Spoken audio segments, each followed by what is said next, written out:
Hello दोस्तों, welcome to the movie diaries. दोस्तों, आज की फिल्म है टाइड्स। वैसे मैं डिस्टोपियन वर्ल्ड पर काफ़ी एक्सप्लेनेशन कर चुका हूँ, पर आज की फिल्म कुछ खास है। चलिए फिल्म का एक्सप्लेनेशन शुरू करते हैं। क्लाइमेट चेंज, उसके बाद महामारी और दुनिया में हो रही जंगों के बाद अब पृथ्वी निवास योग्य नहीं है। जो इस दुनिया को रूल कर रहे हैं वो रहने के लिए केपलर 209 प्लैनेट पर चले जाते हैं। करीब 100 सालों बाद केपलर 209 से एस्ट्रोनॉट की एक टीम पृथ्वी की तरफ भेजी जाती है, जिस मिशन को उन्होंने अलेसिस प्रोजेक्ट का नाम दिया था। इस मिशन का मकसद पृथ्वी पर जीवन का पता लगाना था। क्या अब पृथ्वी पर वापस लौटा जा सकता है? पर पहला मिशन जो भेजा गया था, लैंडिंग के वक्त उससे संपर्क टूट जाता है। अब उन्होंने दूसरा मिशन अलेसिस प्रोजेक्ट 2 पृथ्वी की तरफ भेजा है, पर जैसे ही वो पृथ्वी के वातावरण में आता है, अंतरिक्ष शटल समुद्र में क्रैश हो जाता है। इस शटल में 3 एस्ट्रोनॉट थे। जो इस मिशन को लीड कर रही थी उसका नाम ब्लेक है। वो किसी तरह किनारे पर आ जाती है। वो अपने शटल की तरफ जाती है। एक एस्ट्रोनॉट तो वही मर गई थी, पर एक एस्ट्रोनॉट अभी भी जिंदा है, बस वो घायल था। उसका नाम टकर है। वो टकर का मास्क उतारती है क्योंकि पृथ्वी अब रेडिएशन फ्री है। समुद्र में हर 24 घंटे में तूफान आता है, जिससे काफ़ी ऊंची लहरें उठती हैं और चारों तरफ कोहरा छा जाता है। अगला तूफान 7 घंटे बाद आएगा। उससे पहले इन्हें यहाँ से निकलना होगा, पर टकर वहाँ से उठकर नहीं जा पाता है क्योंकि वो जख्मी हो गया था।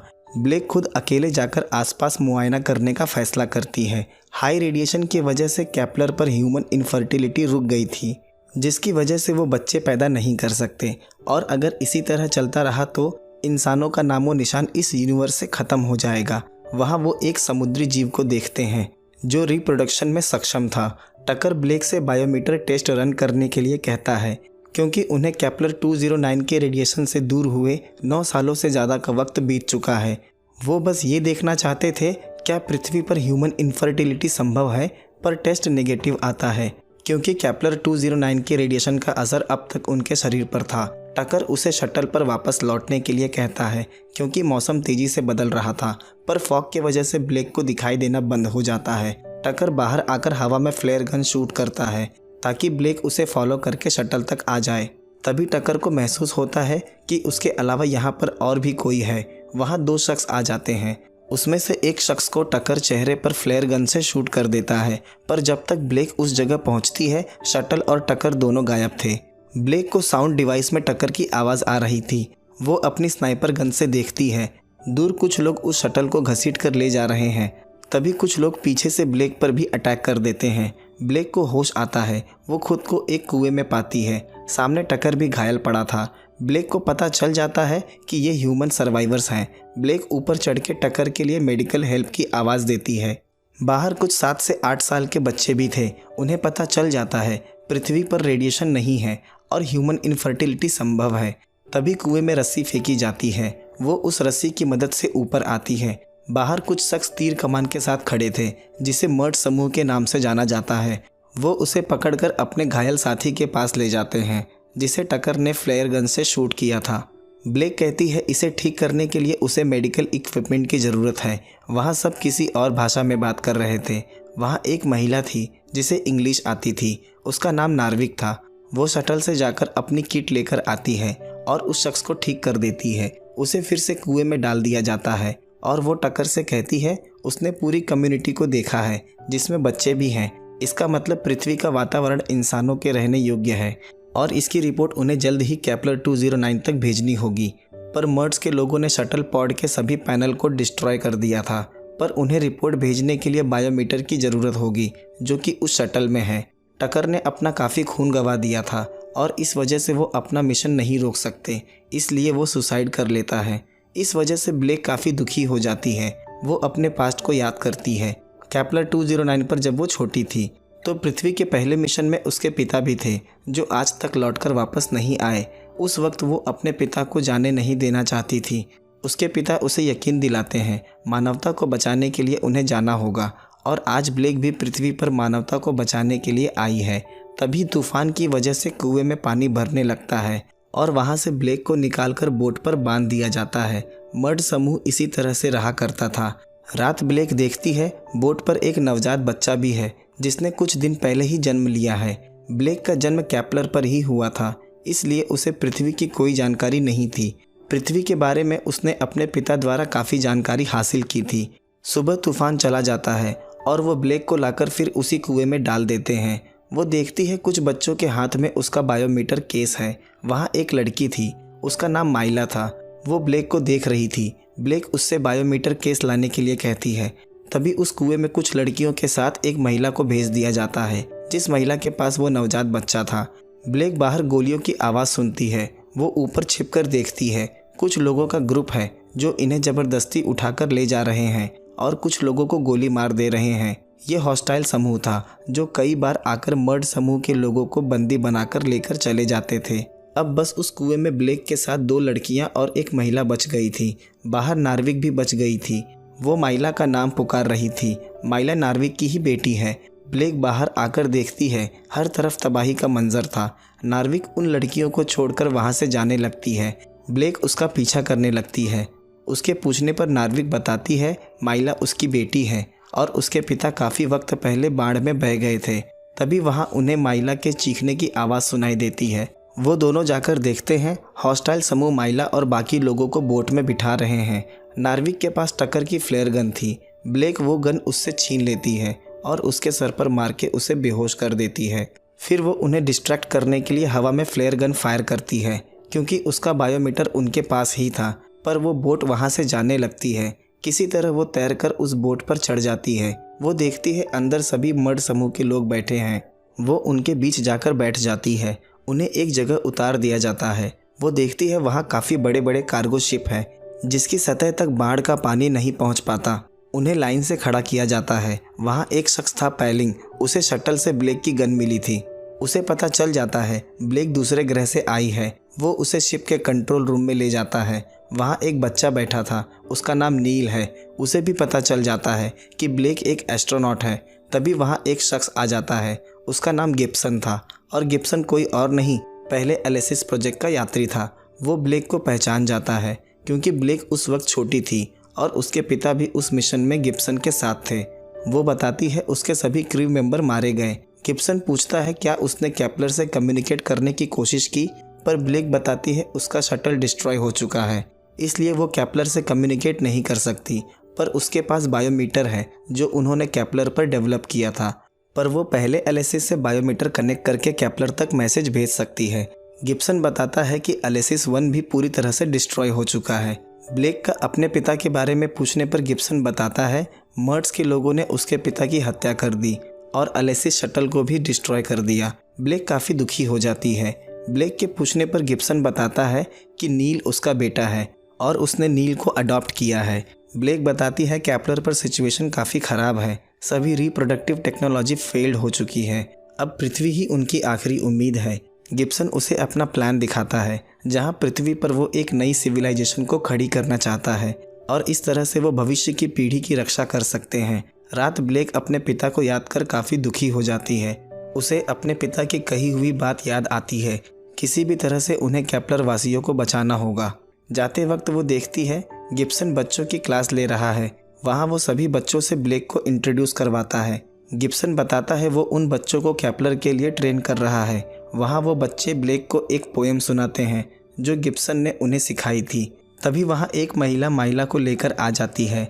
माइला को वहाँ देख ब्लेक को काफ़ी अजीब लगता है। वहाँ बच्चे ब्लेक से केपलर के बारे में काफ़ी सवाल करते हैं। वहाँ से वो नील के कमरे में चली जाती है। वो अकेला स्टडी कर रहा था। उसे प्राइवेट लेसन दिए जाते हैं। नील ब्लेक को एक पौधा दिखाता है जिसे उसने छिपा कर रखा था। ब्लेक ने असल ज़िंदगी में आज तक पौधा नहीं देखा था, बस उसके बारे में सुना था। नील उसे पौधे के बारे में डिफ़ाइन करता है, बिल्कुल वैसे ही जैसे ब्लेक के पिता ने उसे बचपन में बताया था। ब्लेक के पूछने पर वो बताता है कि ये उसे कोलंबस ने सिखाया है। वो शख्स इंजन रूम की बगल वाली कैबिन में रहता है, पर वहाँ किसी को जाना अलाउ नहीं है। ब्लेक उस जगह खुद जाकर देखने का फैसला करती है। उसका शक बिल्कुल सही था। उस कैबिन में उसका पिता कैद था। वहाँ गिब्सन आ जाता है। ब्लेक के पूछने पर वो बताता है कि उसने उससे झूठ कहा था। उसके पिता को मर्ड्स की एक महिला से प्यार हो गया था और वो केपलर के खिलाफ खड़ा हो गया था। उसके पिता के ही कहने पर मर्ड्स के लोगों ने एलिसिस को डिस्ट्रॉय कर दिया था। वो उसे दरवाज़ा खोलने के लिए कहती है। भीतर दोनों एक दूसरे को देख भावुक हो जाते हैं। ब्लेक उससे पूछती है क्या ये सब सच है। उसने केपलर के लोगों को धोखा दिया और वो उसका 15 सालों तक इंतज़ार करती रही। उसका पिता कहता है ये बात सच है कि उसने मर्ड्स का साथ दिया और वो ये नहीं चाहता था कि केपलर वासी धरती पर आए। ब्लेक वहाँ से गुस्से में चली जाती है। दूसरे दिन ब्लेक एक वेदर स्टेशन को पानी में देखती है और वो बायोमीटर को वेदर स्टेशन से कनेक्ट करके केपलर 209 तक इन्फॉर्मेशन पहुंचा सकते हैं कि अब पृथ्वी रहने लायक है। गिब्सन कहता है कि वो उसका बायोमीटर जल्द ही ढूंढ लेगा। रात सब डिनर पर बैठे होते हैं, तभी बिजली चली जाती है और पैलिंग वहां आ जाता है। वो बताता है कि कोई अनजान शख्स शिप में घुस आया है। ब्लेक चेक करने कॉरिडोर में चली जाती है। वहाँ नार्विक आ जाती है और ब्लेक के गले पर चाकू लगाकर माइला के बारे में पूछती है। ब्लेक उसे माइला के पास ले जाती है। तभी वहाँ पैलिंग आ जाता है और वो नार्विक को पकड़कर ले जाने लगते हैं। जाते वक्त वो ब्लेक से कहती है कि यहाँ सिर्फ लड़कियों को ही कैद में रखा जाता है। रात ब्लेक ये सवाल गिब्सन से ही करती है कि वो सिर्फ मर्ड की ही लड़कियों को कैदी क्यों बनाता है। गिब्सन बताता है कि केपलर पर अब महिलाओं की उम्र 40 से 45 साल हो चुकी होगी और जब तक वो पृथ्वी तक पहुँचेंगे तो उनकी उम्र 50 से 55 तक हो जाएगी और वो बच्चे पैदा करने में सक्षम नहीं रहेंगे। इसलिए वो इन लड़कियों को यहाँ रख रहा है ताकि केपलर वासियों के आने तक वो बड़ी हो जाएं और वो इन लड़कियों को रिप्रोडक्शन के लिए इस्तेमाल करेंगे। केपलर 209 से पृथ्वी की दूरी लगभग 10 सालों की है। तभी वहाँ पैलिंग बायोमीटर बॉक्स लेकर आ जाता है, पर उसमें बायोमीटर नहीं था। उसे ब्लेक पर शक होता है और वो दोनों को जाकर बायोमीटर ढूंढने के लिए कहता है। दोनों वहाँ से चले जाते हैं।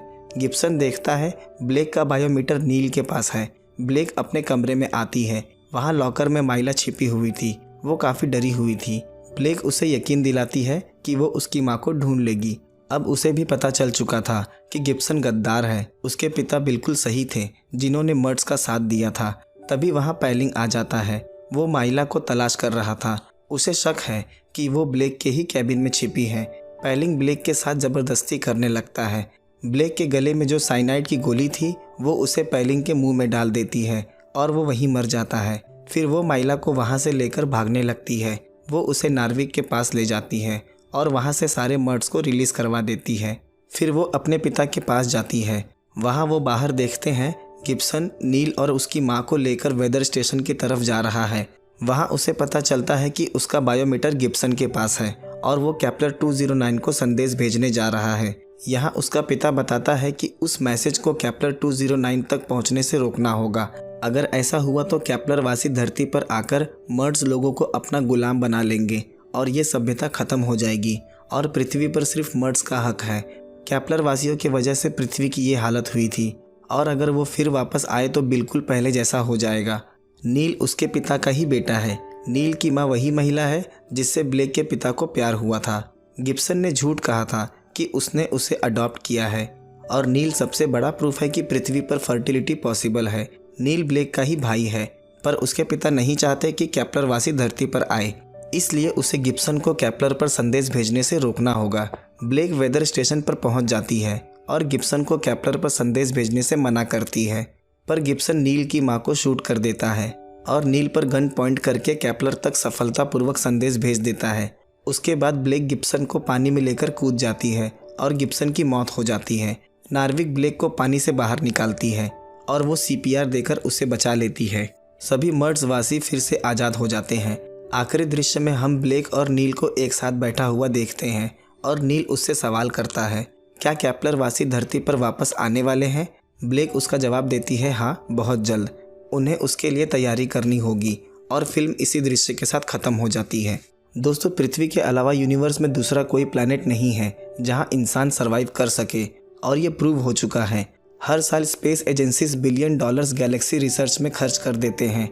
अगर वही मेहनत और पैसे पृथ्वी के सुधार में लगाए जाए तो पृथ्वी इंसानों के लिए और बेहतर हो सकती है। एलन मस्क का कहना है कि वो मार्स पर कॉलोनी बनाएंगे। जैसा कि हम सब जानते हैं कि मार्स पर सिर्फ 0.16% ऑक्सीजन है, जो कि न के बराबर है, और मार्स इंसानों के रहने योग्य नहीं है। और कभी कभी मार्स पर तापमान -220 डिग्री तक गिर जाता है, जिसमें कोई जीव या इंसान सर्वाइव नहीं कर सकता। और इस कहानी के जरिए हमें एक संदेश दिया गया है, अगर मानव के भविष्य को बचाना है तो पहले पृथ्वी को बचाना होगा। दोस्तों, अगर वीडियो अच्छी लगी हो तो वीडियो को लाइक शेयर कर दें और चैनल को सब्सक्राइब करना ना भूलें। मिलते हैं अगले वीडियो में एक नए एक्सप्लेनेशन के साथ।